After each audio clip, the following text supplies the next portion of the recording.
प्रत्येक काम समय रे भगवान को डाकिबा काहेकि एते गुरुत्वपूर्ण आसंतु जानिबा।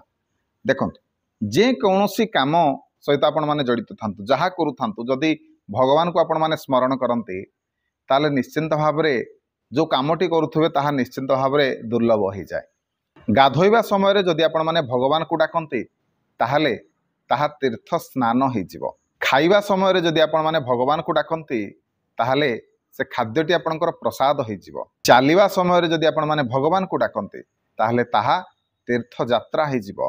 शोइबा समय रे जदि आपण माने भगवान को डाकंती बा भगवान को नाम स्मरण करी करी निद्रा जानते ताहाले ताहा ध्यान निद्रा हो जिवो।